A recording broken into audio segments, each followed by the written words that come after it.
Ah, Aurélien, enfin te voilà. Tiens, j'ai entendu une blague belge là dernièrement. Est-ce que tu sais qui ne perd pas, mais ne gagne pas? Et je crois que c'est un nom brésilien ou italien, quelque chose comme ça. Ah, toi, je te vois arriver. J'ai l'impression que tu veux parler le coach d'un coach de d'une vieille dame. Ouais, possiblement. Après, bon, malheureusement, j'aimerais bien voir tout ça en mondovision, mais le problème, c'est que en France, pour regarder ce magnifique championnat qu'est la Serie A, c'est un peu compliqué, hein. Bah, qui le dis-tu, hein, quand t'as des affiches de Super Copa qui est quand même une coupe en papier crépon, hein, ça je changerai pas malgré la victoire de l'AC Milan dedans, hein. Mais avec des différés d'1h20 alors que tu affiches quand même le derby, que bah, tu es censé valoriser ce championnat, mais bah, tu vois, ce week-end, c'était que sur. C'était pas diffusé en direct. Bon, c'est vrai qu'on aimerait bien assister au pareggio, comme on dit en Italie, des matchs de Thiago Motta. Bah ouais, parce que là, il se passe des choses intéressantes en Serie A et bon, quand tu vois que sur l'équipe, ils préfèrent mettre, sur la chaîne télé, des courses de caisse à savon ou, de la pétanque. Bon, je t'avoue que ça me fout un peu le seum, mais bon, que veux-tu? C'est pas nous qui choisissons de ce qui est diffusé sur l'équipe, mais en plus, bah, il se passe beaucoup de choses intéressantes en Serie A, le Napoli avec, Conte, le cheat code Serie A, tu le Milan qui, se casse un peu la gueule. Ce serait bien qu'on en parle une fois dans ce bar quand même. Ce serait toi qui es grand fan des rossoneri, je pense qu'il y a pas mal de choses à dire et bah, tu Juventus, qui a fait le pari Thiago Motta et pour l'instant, bah, ça fait nul, quoi. C'est ça gagne pas, ça perd pas. Bon, c'est toujours invaincu, c'est quand même beau. Je trouve que ça fait, je crois que ça fait 28 ou 29 matchs, donc ça dure quand même depuis la saison dernière. Mais je sens une certaine lassitude de la part des Juventini. Et bah perso, bah voilà, je pense qu'il y a des choses à dire pour Thiago Motta. Ouais, il y a des choses à dire parce que bon, en vrai, Aurélien, En vrai, Lorenzo. en vrai, est-ce qu'on se serait pas un peu précipité avec Thiago Motta?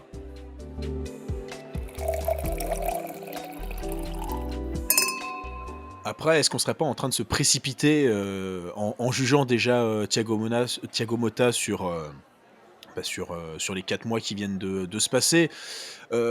Perso, bah, moi j'étais pas content de le voir arriver à la Juventus, hein. Il était dragouillé de partout, sauf à l'AC Milan où on préférait Fonseca. Bon, à nos risques et Franche réussite. franche réussite, hein. Je sens que nos patrons Redbird, ils ont le nez fin.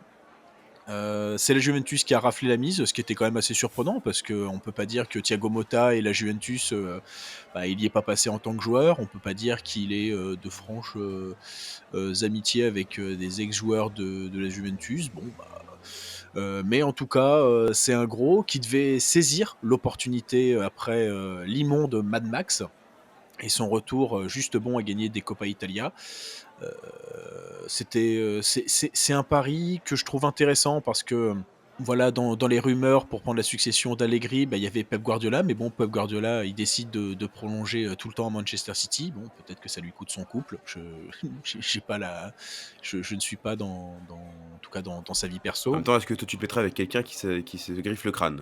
Bizarre un petit peu. Ouais, non, je crois pas. Enfin, avec quelqu'un de dingue, possible, hein, tu sais, parfois, la folie, c'est beau la folie, Eh, quoi. l'amour a ses raisons que la raison ignore, n'est-ce pas? Oui, putain, ça c'est beau aujourd'hui, enfin ce soir, Ah, je sais pas, je me sens, je me sens d'un registre soutenu ce soir. bah, c'est l'Italie, hein, quand même, il y a beaucoup de romantisme là-bas, mais pour en revenir à Thiago Motta, voilà, ils ont fait ce pari. Je sens que les Juventini, ils commencent un peu à en avoir marre, mais bon, hein, tu qu'à 2 points des places qualificatives de la Ligue des Champions. Pour moi, il y a pas péril en la demeure et tu es toujours bien placé pour aller au prochain tour de la Ligue des Champions. Ouais, ouais, bah, après comme toi, j'avoue que Thiago Motta aller si vite dans un grand club italien, ça pose des questions. Surtout que, bah, on en fait tout un plat pour les joueurs, les très, très jeunes, qui ont quoi 17, 18 ans, et qui jouent, 50 matchs par saison, qui sont lancés dans le gros bain, trop, trop vite. Bah, j'ai envie de dire la même chose avec les entraîneurs, hein, si tu compares la carrière d'entraîneur de Thiago Motta à la carrière d'un joueur de football, bah, Thiago Motta, c'est comme s'il avait là 20, 21 ans et que tu le lances comme ça, à l'assaut de la Serie A avec un gros club et bon, bah, le moins qu'on puisse dire, pour l'instant, c'est que, bah, tu reconnais pas trop ce qu'il avait fait avec Bologne, c'est un peu une bouillie. Bon, moi 13 matchs nuls, voilà donc hashtag analyse, mais bon, quand tu fais 13 matchs nuls, c'est que c'est poussif dans le jeu. Alors que bon, je suis désolé, mais pour moi, l'effectif qu'il a et les moyens qu'il avait, bah, tu dois au minimum te qualifier pour la Ligue des champions et pour l'instant, bon, c'est pas en mauvaise voie, mais c'est loin d'être fait, hein. Alors là où je suis pas forcément d'accord avec toi, c'est que bon, c'est pas forcément une bouille dans le jeu. Moi, je retrouve des préceptes de Thiago Motta, la saison dernière, à Bologne. C'est-à-dire que, voilà, il y a des circuits courts, ça presse, ça utilise, les ailes, en fait, il y a des trucs où je suis pas forcément enfin, il y a forcément une amélioration par rapport à Max Allegri. Alors, il faut le dire, il y a quand même, là où ça pêche, c'est bien sûr dans la prise de points, parce que bah, tu es loin, loin, loin des standards d'Allegri, même de la saison dernière, alors que je pense que c'est la pire saison de Mad Max à la Juventus. Mais bon, ça c'est le bilan stat, et on sait que les stats, on peut leur dire plein de choses. Maintenant, il faut regarder. Et comme je dis, quand on regarde, on voit quelques trucs. Et, euh, et là où j'ai envie de dédouaner Thiago Motta, c'est que, en fait, il y a des choses où c'est pas de sa faute. C'est pas de sa faute si Vlahovic actuellement il a la même finition que Habib Bamogo de la belle époque. C'est pas de la faute de Thiago Motta si Gatti il est touché par le syndrome Koscielny, c'est-à-dire parfois il te fait des matchs solides, mais dès qu'il fait une erreur, bah il y a un but. C'est pas de sa faute non plus si, enfin c'est pas à moitié de sa faute, si, parce que pour moi c'était des bonnes cibles, parce qu'il choisit de prendre Cope Miners et Douglas Luiz. Et Cope Miners, il est pas du tout, mais pas du tout au niveau de l'année dernière à l'Atalanta, où il faisait partie des meilleurs buteurs. Dernièrement, ça va un peu mieux, notamment ce week-end, c'était bien mieux quand même contre le Milan. Ça va, il y a peut-être des motifs d'espoir pour Koop Meiners. Ah, il y a un motif d'espoir, je suis d'accord. En attendant, il a marqué que un ou deux buts, alors qu'il en avait marqué une quinzaine la saison dernière. On peut pas dire qu'à mi-saison, il soit dans ses temps de passage de la saison dernière. Bah, après, passer du collectif de l'Atalanta à celui d'une Juve qui est dysfonctionnelle, bon, ça reste compliqué, surtout que bon, il le fait jouer, très, très haut sur le terrain, alors qu'on sait que Miner, c'est peut-être un joueur qui joue 8-10 et bon, il plante quand même comme ça, mais bon, faut s'adapter, c'est pas simple. Ouais, quand j'ai dit que c'était une bouillie, bon, j'ai peut-être un peu abusé, mais c'est quand même poussif, alors que bon, Thiago Motta, on attendait des monts et merveilles et évidemment qu'il faut être un peu patient.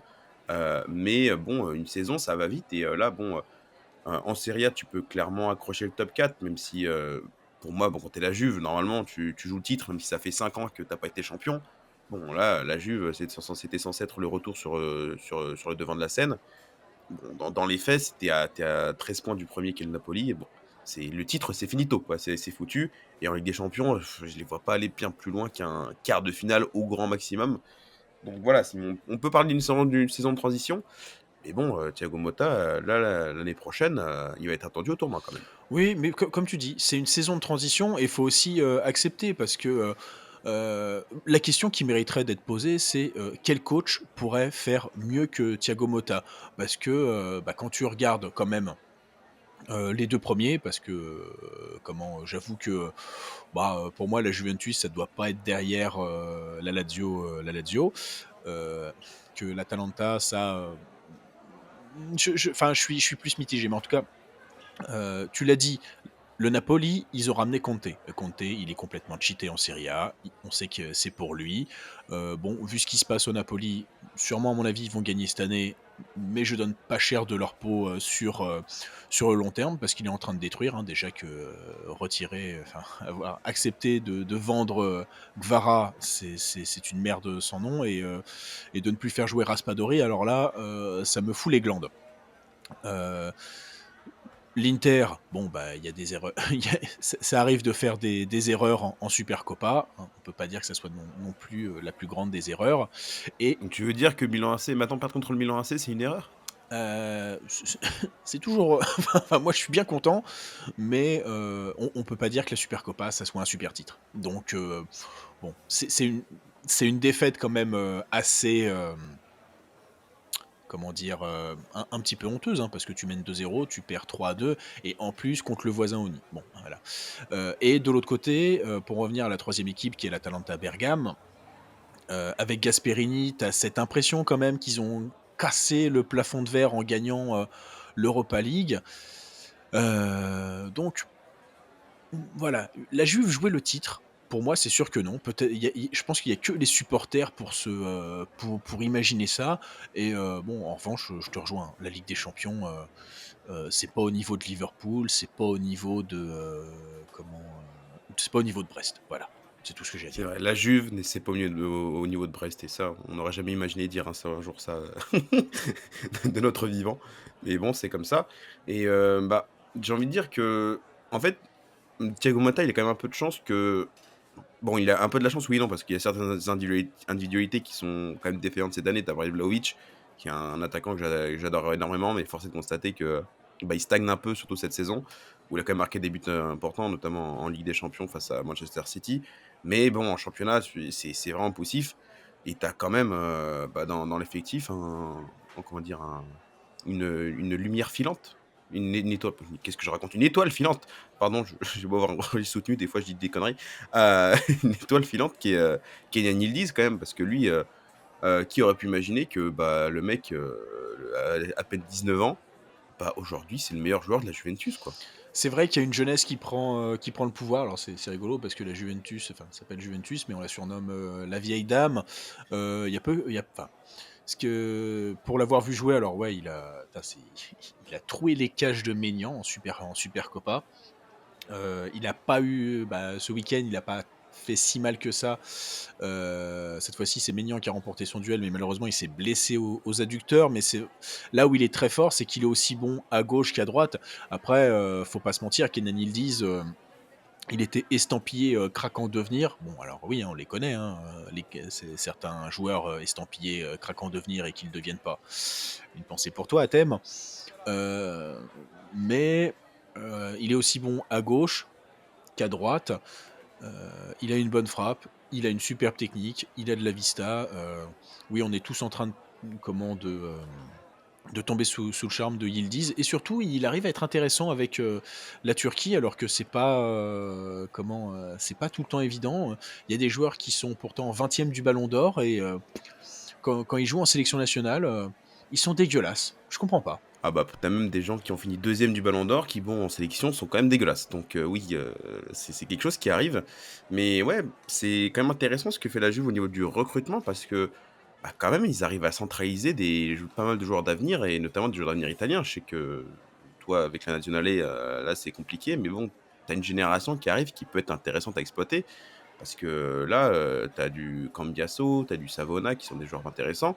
Au niveau, des petites pépites, tu as le petit Mangula quand même qui commence à me pointer le bout de son nez et tu as aussi, bah, le fils Conceição qui est quand même un joueur très, très intéressant, très petit, très très véloce. Moi, j'aime beaucoup ce profil. Donc force est de constater que des choses intéressantes se mettent en place, mais c'est quand même compliqué, je trouve, parce que à une époque, la Juventus était quand même reconnue pour, être l'équipe des vieux briscards, hein, je suis désolé, mais pour moi, la Juventus, c'est la BBC en défense, Bonucci, Barzagli, Chiellini et aujourd'hui, bah, limite le joueur le plus confirmé de ton effectif, c'est Danilo et quand tu vois ce qu'il fait sur le terrain et bah, tu peux avoir peur quand même. Disons que oui, Danilo, il est confirmé, mais il est plus confirmé pour le football, ça c'est sûr. Oui, oui, il y a cette jeunesse qui prend le pouvoir. Bah, Mbangula, ouais, très, très remuant. Bah, c'est 2 matchs contre l'AC Milan. Moi, j'ai rien à dire, hein. Il a quand même un peu donné le tournis à Emerson Royal. Alors, même si Emerson Royal, c'est pas. On va dire que défensivement, je lui confierais pas ma baraque. Euh, C'est plus Emerson Buffon défensivement que Royal, quoi. oui, oui, oui, j'aime beaucoup. Oui, je pense que la comparaison est très forte. Il faut quand même aussi, avant de parler de cette jeunesse, il faut quand même parler de 3 joueurs qui sont pas non plus excessivement vieux, mais McKennie, Thuram et Kalulu. Bon, j'ai pas envie de parler du dernier parce que ça va me faire trop mal et je vais trop m'énerver, mais il est tellement fort. McKennie, il le fait jouer latéral, il le fait jouer au milieu, il le fait jouer parfois un petit peu plus haut. Non, l'Américain, alors qu'il sortait, il avait même été prêté un moment, je ne sais plus où. Bah c'est vraiment un joueur magnifique. Je l'ai toujours défendu, l'ancien de Schalke 04, et je suis quand même ravi de voir ça. Mais moi, c'est l'évolution de Kefren Turam. En fait, je revois le Khéphren Thuram sous, Sous Galtier?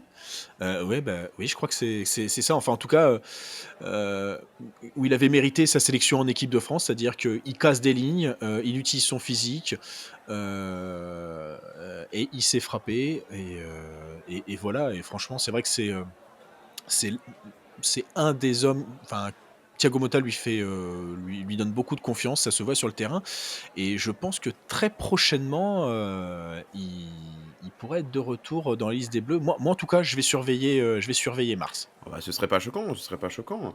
Bon après, quand on parle de la chance et de la malchance de Thiago Motta, tu quand même quelque chose qui était hyper important en début de saison, c'est la blessure de Bremer et comme tu as dit, bah, du coup, ça donne des responsabilités à Gatti qui, bon, tu as dit, il y a pas mal de trous d'air donc défensivement, tu pas très serein.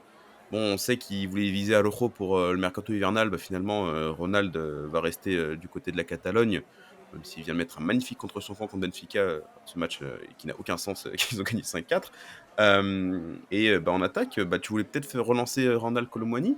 Ou c'est une piste plutôt intéressante parce que c'est un type, d'attaquant qu'ils ont pas, parce que Vlahovic, il est un peu en panne, donc mettre un peu en concurrence avec un attaquant, d'un style différent, ça peut être intéressant.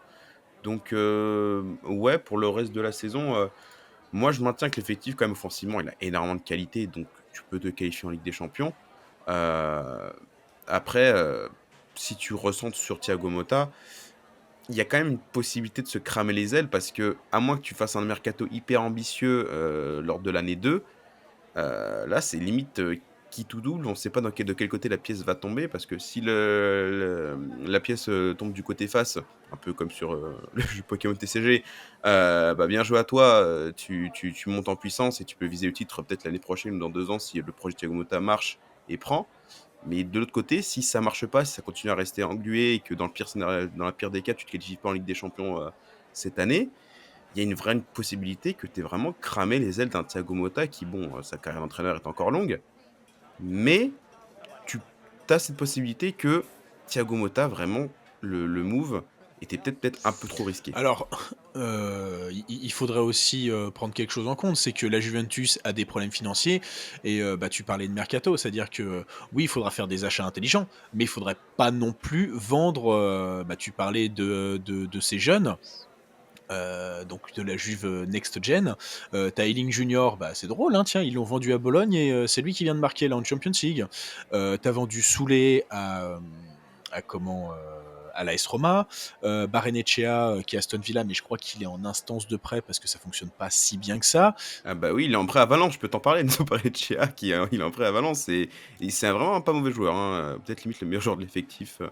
Ah ouais, non, mais l'année dernière avec Frosinone, c'était, enfin, moi j'aimais bien et avec, Mathias Soulé d'ailleurs. Et surtout que je pense limite la plus grosse perte finalement de la Juve sur le mercato, c'est Dean Huijsen qui à Bournemouth, est en train de devenir limite un des meilleurs défenseurs de la ligue. Donc oui, c'est vrai qu'ils avaient des petits cracks aussi à faire monter dans cette génération et bon, ils peuvent s'en mordre les doigts à l'avenir, parce que tu as aussi vendu Chiesa et ça me fait chier parce que peut-être il était enfin un petit peu en bout de course, et ça me fait chier parce que Ah bah, disons que le tacle de Smalling, il l'a jamais oui, digéré, hein. il y a pas mal de choses qu'il a pas digéré, le pauvre Chiesa. Donc ouais, c'est vrai qu'il y a des ventes que tu peux où tu peux te mordre un peu les doigts. Après bon, la Juve a des problèmes financiers. Bon, ils ont quand même dépensé, quasiment 150 000 quand même, l'été dernier avec Coupe Miners, Douglas Luiz, Khéphren Thuram. Bon, s'agirait de que ce soit pas des flops, parce que Coupe Miners 55 millions. Ah quand même, quand tu vois son début de saison, tu peux avoir de sérieux doutes sur, le rapport qualité-prix. Ouais et tu prends Douglas Luiz, pour le moment, c'est sa copine Alisha Lehmann, qui donne plus satisfaction, à Turin. Donc, bon, à un moment, c'est sûr que il va falloir, bah, il va falloir partir sur une autre dynamique pour que la Juve, pour que la Juve reparte. Ça me fume parce que, c'est pas le club que je préfère. C'est toujours le même club qui est englué dans des magouilles. Mais bon, j'ai envie de croire toujours en Thiago Motta. Enfin moi, si je devais le défendre, je dirais trust the process parce que bah, tu vois finalement quand il était pas mauvais avec les U19 du PSG, après il va dans le bourbier de Genoa, je ne sais pas pourquoi il avait décidé ça, et bah, il réussit très bien à Bologne et je pense que c'est une des rares qualifications de Bologne en Ligue des Champions. Je m'aventurerai pas en disant que c'est la seule parce que je n'étais pas là, je n'étais pas né en 1953. Toujours est-il que, heu, voilà, on a des exemples, pas partout, mais on peut en trouver, bah, un en Angleterre avec, Mikel Arteta où, bah, dès que l'entraîneur espagnol d'ailleurs je pense qu'il faudra, un jour discuter du Pays basque, parce que je ne comprends pas comment des Arteta, bah, l'entraîneur de Bournemouth, Iraola, Xabi Alonso heu, aussi du coup. Xabi Alonso et et le coach Unai, ça vient de la même région et ça roule presque sur l'Europe. Enfin bref. Ah bah, franchement, on pourrait parler pendant des heures du Pays basque, une région que j'ai découvert, ces 2 dernières années et ah non, le Pays basque, c'est vraiment une terre, sacrée de football et bon, ça m'étonne à moitié que, bah, la on va dire que la science du football, c'est l'avenir du football, part du Pays basque. Ça m'étonne à moitié finalement, même si les équipes comme Bilbao et la Sociedad peinent un peu à vraiment, percer, le plafond de verre qu'ils ont au-dessus de leur tête. Bon, niveau des entraîneurs, franchement, ça déconne pas, quoi. Non, là, c'est beau, mais heu, l'ami Mikel, bah, dès qu'il a trouvé son maître à jouer en la personne de Odegaard, d'ailleurs, tiens, ça me fait penser, bah, c'est un peu ça d'ailleurs Odegaard, enfin, je pense à Kenyan Yildiz, tu vois? Kenyan Yildiz, il était estampillé gros crack, Odegaard aussi et on voit, bah, il méritait, hein, son étiquette de gros crack et depuis, bah, Heu, comment Arsenal est redevenu un prétendant au titre. Bon, ça gagne toujours pas parce que ça a l'air d'être dans l'ADN de Arsenal. Ça veut plus gagner de FA Cup non plus, alors que c'est quand même le premier trophée qu'avait gagné, Mikel Arteta. Mais bon, on peut reprocher beaucoup de choses, à Thiago Motta, mais au moins on retrouve quand même tout ce qui faisait la saveur, à Bologne, quoi. Donc moi, je les Juventus sont des gens pourri gâtés, enfin des supporters pourri gâtés, des enfants pourri gâtés même. Et pour en revenir sur les coachs, bah regarde Éric Roy qui était presque catastrophique en tant que consultant France 2, qui était même presque comment faisait partie on va dire de l'ancien football, tu sais, celui qui glorifie des Raymond Domenech. Bah, le mec actuellement, bah, chapeau bas quoi. Bah, oui, oui, oui, après quand tu parles d'Arteta, tu as parlé de cet FA Cup qu'ils avaient gagné assez rapidement. Bah, c'est grâce à cet FA Cup que, Arteta a été maintenu et que bon, maintenant ça a lancé le cycle qu'on connaît, hein. Parce que bon, avant de gagner cette FA Cup, Arteta, ça galère énormément et il est à 2 doigts de se faire virer pendant quelques mois et bon, bah, qu'on connaît la Juventus, c'est très pragmatique. Si, cette année, c'est englué, tu pas à gagner à aller en Ligue des Champions et que tu gagnes pas de titre, parce que ça reste important, tu restes la Juventus, donc tu as besoin de gagner des titres, c'est dans l'ADN du club, normalement. Aussi, comme, acheter des matchs, enfin bref, ça c'est autre chose. Mais du côté des dirigeants, bah, Thiago Motta, si ça galère à prendre, moi je donne pas sa chair de sa peau, peut-être d'ici 1 an. Ça c'est une comme je le disais, c'est une possibilité que ça ne prenne pas. Après, tout le monde n'est pas, Xabi Alonso ou Mikel Arteta, ils peuvent, ont ce talent-là. Après Thiago Motta, j'ai compris que tu étais vraiment très enjoué, là-dessus. On a connu des équipes qui ont fait des one hit wonder, comme on disait dans les années 80, chez Aurélien qui peut-être était déjà né, c'était peut-être pas les années 50, peut-être déjà né. J'ai peur que Thiago Motta, parce que on voit des choses à la Juve, mais c'est très difficilement perceptible. Moi, j'ai peur que ce soit un one hit wonder et qu'on se soit vraiment enflammé parce que en Italie, bah, il manquait un petit peu cette jeunesse, ce renouveau parce que bon, en Italie, les coachs sont quand même assez vieux, hein, c'est toujours les mêmes qui reviennent. Ah bah, si tu prends Gasperini et Ranieri, oui, c'est sûr que là, t'as pas t'as la fine fleur du troisième âge, ça c'est Ah bah, oui, sûr. c'est pour ça que moi je me dis que est-ce qu'on voyait, en Thiago Motta peut-être le digne, successeur des Conte, des coachs italiens comme Ancelotti et cetera pour mener, le football italien encore une nouvelle fois vers les sommets? Est-ce qu'on l'a pas vu un peu trop beau? Et que bon finalement, aller si vite à la Juve, bah, la marche était trop haute et bah, il va peut-être devoir manger son pain noir, pendant les prochaines années. Je suis pas de nature pessimiste à la base, mais je suis pas aussi enthousiaste que toi, quoi, sur Thiago Motta. Si je devais comparer avec son successeur, de Bologne, donc Vincenzo Italiano, tu vois? Vincenzo Italiano, ça fait quelques années qu'il a le vent en poupe. Sa Fiorentina, elle était pas dégueulasse. Bon, malheureusement, tu pas réussi, à gagner, la C4, contre l'Olympiakos en plus. Par 2 fois quand même, hein, c'est dommage. Ouais, par 2 fois quand même. Donc il fait 2, mais tu vois, il fait 2 finales européennes et cet été, finalement, il y a que Bologne qui va le chercher. Alors, OK, Bologne, ils avaient des arguments. Donc, parce qu'ils jouaient, parce ils jouaient la Ligue des Champions. Mais finalement, est-ce qu'il aurait pas mérité d'aller à l'AC Milan? Tu vois? C'est une des questions, que je me pose. Et pour le coup, oui, il y a une jeune garde qui arrive, en Italie, enfin, Italiano, il est pas non plus, tout jeune, quoi. Enfin, il a une quarantaine d'années. Tu Palladino, donc tu aussi Thiago Motta T'avais des Rossi aussi, non? ouais, tu avais je sais pas, je suis mitigé. Bon, apparemment, c'était pas non plus ouf. Mais, ces gars-là, c'est pas, tu vois, tu parlais de one hit wonder, c'est pas non plus des Roberto Di Matteo, quoi. Oui, oui, oui, c'est vrai que, ouais, c'est vrai que le parfait exemple du One Hit Wonder, c'est Di Matteo. Quand même réussir à gagner avec des champions en 6 mois, c'est une performance, je crois qu'on reverra pas de sitôt. Heu, Et ne plus rien faire derrière. Non, parce que par exemple, Thomas Tuchel, il a fait ça et après on le revoit plus, hein. ah oui, oui, c'est vrai, Tourelle. Après bon, il avait fait quand même des choses avant et il avait fait deux trois trucs après, même si ça a déconné un peu. On verra ce qu'il fera avec l'Angleterre, mais bon, secrètement, on souhaite que l'Angleterre reste une sélection de losers, jusqu'à très longtemps. Et Tourelle, je suis pas sûr qu'il change ça. Malgré la pléthore de joueurs qu'ils ont quand même, c'est phénoménal. Mais si on revient sur, l'Italie et sur Thiago Motta, ouais, ouais, si on fait le bilan, moi la Juve, il y a quand même des joueurs qui me font envie comme Yildiz, comme Mangula, tu as parlé de McKennie aussi, tu as quand même un effectif qui sur quelques années peut vraiment prendre et faire mal, mais la concurrence va être rude parce que bon, l'Atalanta s'ils continuent comme ça et aussi la montée en puissance, bah, ça va pas s'arrêter là, hein, en Ligue des Champions, ils vont normalement faire top 8 et c'est quand même une performance de zinzin et en Serie A, ils se jouent enfin le titre avec le Napoli, même s'ils ont perdu le week-end dernier. Le Napoli de Conte, bah, comme tu l'as dit, c'est, cheat code et puis voilà. Il y a pas à dire grand-chose. L'Inter, c'est toujours aussi fort, même si des fois ça galère un peu. Voilà, la Juve, c'est plus comme il y a 3 4 ans où ça dominait un peu la Serie A parce qu'il y avait plus grand monde.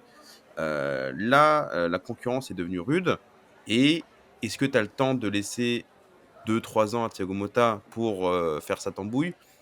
Je suis pas sûr. Donc pour moi, on est peut-être allé un peu vite avec Thiago Motta et finalement tu vas me dire, est-ce qu'on pouvait prendre quelque chose d'autre et que c'était une opportunité de marché et il fallait en profiter? C'est vrai, mais bon, moi ça me fait un peu mal que Thiago Motta n'ait pas continué avec Bologne, pour, voir où est-ce que ça pouvait aller, parce qu'en Ligue des Champions, ça va peut-être pas être en play-off et bon là en Serie A, ça joue quand même l'Europa League ou la Conference League, mais bon quelque part je me dis que avec Thiago Motta, ça aurait pu, aller encore un peu plus loin.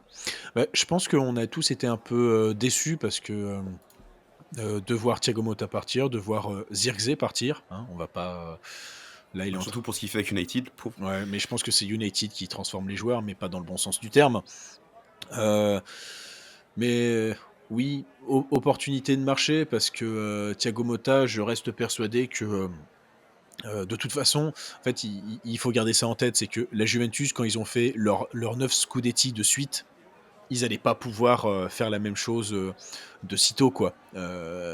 C'est quand même, je pense que c'est le record. Je sais même pas, j'arrive même pas dans mes souvenirs à me dire, est-ce qu'il y a des clubs qui ont réussi à dépasser ne serait-ce, les 4 titres de champion? Parce que même quand l'AC Milan était très fort et enchaînait, les Champions League, ça enchaînait pas forcément avec, le championnat. Donc c'est ça qui était drôle. Donc, mais oui, dans une réalité, alternative où, le film Flash, n'existe pas, où le DCIU n'existe pas non plus, peut-être que Thiago Motta aurait dû rester à Bologne, s'aguerrir une saison suivante, enfin une saison en plus, heu, parce qu'il aurait forcément eu encore quelques bons clubs à ses pieds. Tu vois, hein, finalement, Manchester City, ça peut galérer. Le PSG, j'ai pas l'impression que ça soit l'amour fou avec, Luis Enrique, actuellement. Parce que pour moi, l'avenir est tout tracé. Thiago Motta ira entraîner le PSG. C'est pas comme Zidane avec Marseille. Je pense que lui, il franchira le cap un jour. Mais je vais pas cracher sur les dirigeants juventini d'avoir tenté parce que quand on voit qu'ils essayent quand même, bah, d'attirer des grands coachs et que ça ne fonctionne toujours pas, quand tu arrives pas à attirer les grands coachs, tu essayes d'attirer les grands coachs, en devenir et je pense que Thiago Motta a les capacités, maintenant à lui de le démontrer parce que, pour devenir, ne serait-ce l'égal, de Carlo Ancelotti, il va falloir se lever très, très tôt.